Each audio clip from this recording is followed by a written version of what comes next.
இம்மந்திரம் காட்டும் சைவம்.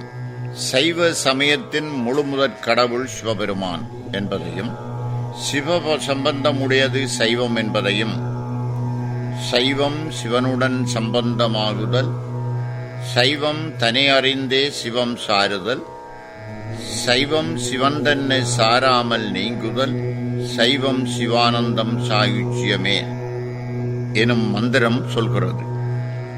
சைவ சமய நெறியாவது சிவனுடன் சேர்ந்து இருத்தல். சிவம் என்பது சைவ நெறிமுறை அறிந்து சிவனோடு கூடியிருத்தல். சைவம் என்பது சிவப்பரம்பொருளோடு தாம் ஒன்றி கலந்து இருக்கிறோம் என்ற உணர்வுமற்று அந்த நினைப்பையும் விட்டு ஒளிந்து இருத்தல். இப்படி சிவத்தோடு சிவமாக கலந்து சிவ சிந்தனையில் சிவானந்தம் பெற்று பரம்பொருளோடு இரண்டர கலந்து நிற்றலே சாயுச்சிய நிலை அடைதலாம். அது மட்டுமல்லாமல் பாச ஞானத்தில் அளந்தும் ஆன்மா எப்படி பசுஞானம் பெற்று பின் பதிஞானம் சித்திக்க சாயுச்சிய முத்தி பெறுகிறது எனும் சைவ சித்தாந்த செம்பொருளையும் இம்மந்திரம் திட்டத் தெளிவாக சொல்வதை காண முடியும். முழுமுதற் கடவுள் சிவபெருமான் என்பதையும், எவ்விடத்தில் அவனை பணிந்தால் பணிபவர் உள்ளத்தை கோயிலாக கொள்வான் என்பதையும் பின்வரும் மந்திரம் உணர்த்துகிறது. நாடும் நகரமும் நல் திருக்கோயிலும் தேடித் திரிந்து சிவபெருமான் என்று பாடுமின் பாடி பணிமின் பணிந்தவன் கூடிய நெஞ்சத்து கோயிலா கொள்வனே. நாடு நகரங்கள் எல்லாம் நல் திரு கோயில்கள் இருக்கின்ற இடங்கள் என்று தேடிப்போய் அங்கெல்லாம் இருக்கின்ற சிவ பரம்பொருளை கண்டு சிவபெருமானை என்று பணிந்து போற்றி பாடுங்கள். பாடி பரவி வணங்கி நில்லுங்கள். இப்படி வணங்கி பணிந்தால் பணிபவர் உள்ளமே கோயிலாக கொண்டு எழுந்தருளுவான் பரம்பொருள் என இம்மந்திரம் கூறுகின்றது. அது மட்டுமல்ல, சைவ சித்தாந்தம் கூறும் முப்பொருள் உண்மையையும் திருமந்திரம் சித்தாந்த சாஸ்திரங்கள் தோன்றுவதற்கு முன்னே கூறிவிட்டது. முப்பொருள்கள் பதி பசு பாசம் என்னும் மூன்று. அவை மூன்றும் அனாதியான உள்பொருள் என்பதை பதி பசு பாசம் எனப்பகர் மூன்றில் பதியினைப் போல் பசு பாசம் அனாதி, பதியினை சென்றணுகா பசு பாசம், பதி அணுகில் பசு பாசம் நிலாவே என்கிறது மந்திரம். பதி பசு பாசம் என்று சொல்லப்படும் மூன்றில் இறைவனைப் போலவே உயிர்களும் அவற்றை பற்றியிருக்கும் பந்த பாசங்களும் அனாதியானவை. தலைவனாகிய இறைவனை ஆன்மாக்கள் அணுகுவதில்லை. காரணம் அவற்றை பற்றியுள்ள பாசங்களாம். ஆனால் இந்த ஆன்மாக்கள் தலைவனாகிய பதியை நெருங்கினால் அவற்றை பீடித்துள்ள பாசங்கள் நில்லாது விலகிப்போம் எனும் சைவ சித்தாந்த உண்மையை இம்மந்திரம் சொல்கிறது. சித்தாந்த நெறி நின்று இறைவனை தொழுதால் சிவம் முத்தி சித்திக்கும். வேதாந்த தெளிவே சைவ சித்தாந்தம். இது காட்டும் பொருள் சிவமே என பின்வரும் மந்திரம் உணர்த்துகிறது. சித்தாந்தத்தே சிவன் முத்தி சித்தித்தலால் சித்தாந்தத்தே நிற்போர் முத்தி சித்தித்தவர். சித்தாந்தத்தே வேதாந்தம் செம்பொருள் ஆதலால் சித்தாந்த வேதாந்தம் காட்டும் சிவனையே. சித்தாந்த வழி நிற்கும் சீடர்களுக்கு திருவடி பேரின்பமாகிய முத்தி காட்டுதலால் சித்தாந்த நெறி நிற்போர் முத்தி இன்பம் பெற்றவர் ஆவர்.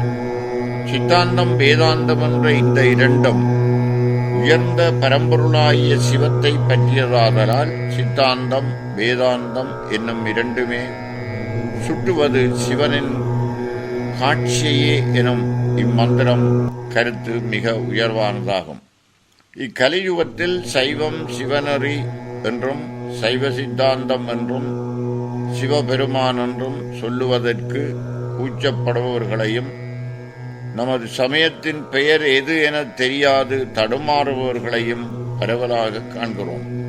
இவர்கள் திருமூலரின் திருமந்திரத்தை படிப்பார்களே ஆனால் தம் அறியாமையை புரிந்து தெளிவு பெறுவர். சைவத்தை அறிய மிக தொன்மையான ஆழமான அகலமான நுண்ணிய கருத்துக்களஞ்சியமாயுள்ள திருமந்திரத்தை படித்து வாழ்வின் பயனை பெறுவோம்.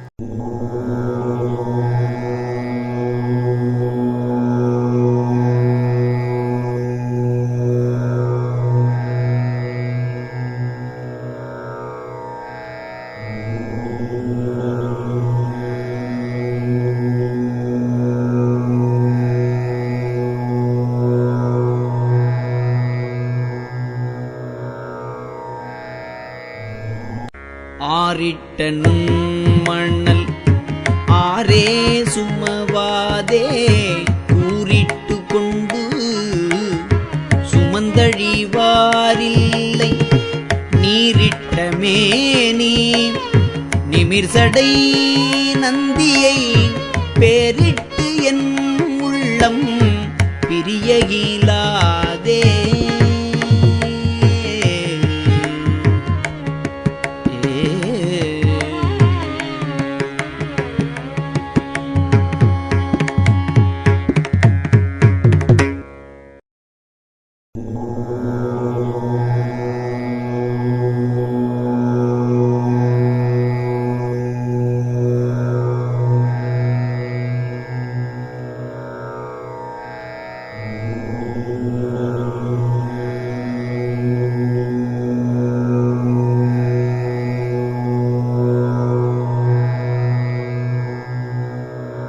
வானின்றிடிக்கில் என் மாகடல் பொங்கில் என் காணின்ற செந்தி கலந்துடன் வேகில் என் தானொன்றி மாருதம் சண்டம் அடிக்கில் என் நான் ஒன்றி நாதனை நாடுவன் நானே.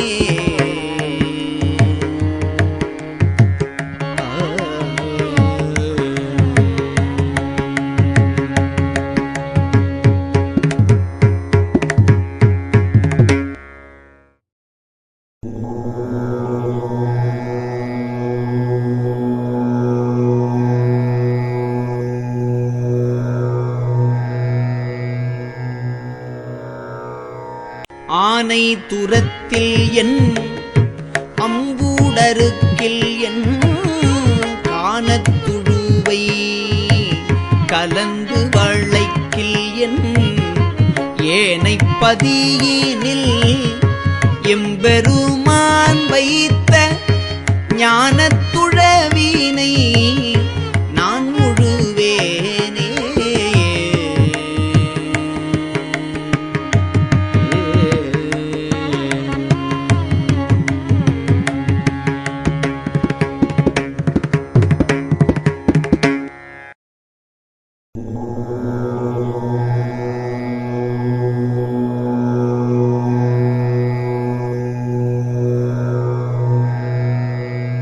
கூடு கெடின் மற்றோர் கூடு செய்வான் உளன் நாடு கெடினும் நமர் கெடுவாரில்லை வீடு கெடின் மற்றோர் வீடு புக்காலொக்கும்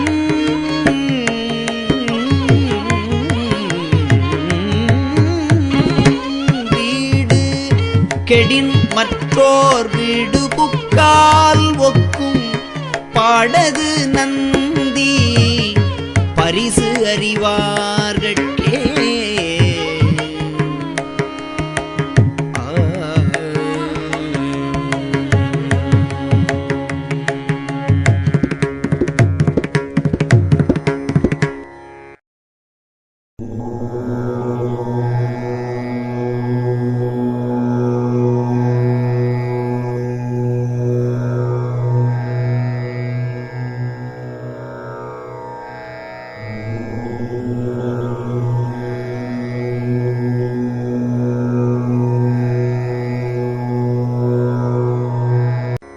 சிந்தையது என்ன சிவன் என்ன வேறில்லை சிந்தையின் உள் சிவனும் வெளிப்படும் சிந்தை தெளிய தெளிய வல்லார்கட்கு